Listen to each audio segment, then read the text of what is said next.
Let's look into the fascinating economy of the Vedic age, the world of early Aryans in ancient India, where wealth wasn't measured like today but through cattle, land, and craft.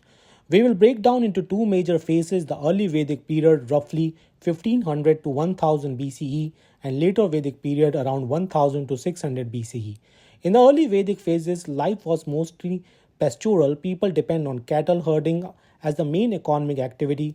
A cow was more than an animal, it was wealth, used in gifts and offerings and even in trade. Barley, called Yava, appears in the text as one of the few crops mentioned.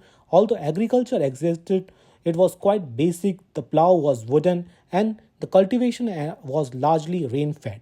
Land as private property did not have the same meaning it would later get. Craftspeople such as carpenters, leather workers, potters, smiths were present, and the metal called aya, probably copper or bronze, shows up in the text. Trade and markets existed but were limited. Exchange was mostly barter, with cows or gold ornaments sometimes used. Money and extensive markets were known but not yet central. As the society moved into later Vedic period, the economy underwent major changes. It shifted from being pastoral toward a more settled agriculture way of life. The Aryans moved eastward into the Indo-Gangetic plains, cleared forests, and began to grow rice and wheat alongside barley. Iron tools called Krishna ayas or Sham ayas start appearing around 1000 BCE and helped the clearing of land and expansion of cultivation. With more settled life, land became more important than cows as a measure of wealth. Craft production, trade, and urbanization began to rise. We start seeing guilds called Shreni forming with their own courts and regulatory powers. These guilds acted as the bankers, financiers, and trustees, so economic life becomes more complex. Land becomes valuable, communities settle permanently, and markets expand beyond barter.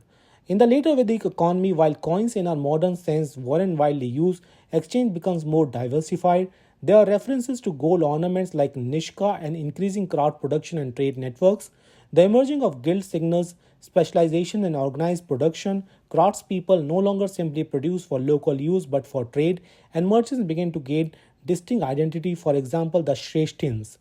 Agriculture becomes the mainstay, the society is less nomadic and more sedentary, and the economy as a whole become more structured. So, summarizing, the Vedic economy evolves from a primarily herd based system with limited cultivation and barter in the early period to a more intensive agriculture based, trade oriented, settled economy with specialized production and emerging institutions in the later period. This shift reflects not just changes in what people produced and traded, but in how they lived, from moving with herds to staying on clear land, from cows as wealth to land as wealth, from simpler barter to evolving monetary and institutional forms. Thanks for watching. If you like this video, hit like button and subscribe for more videos like that, and I'll see you in the next video.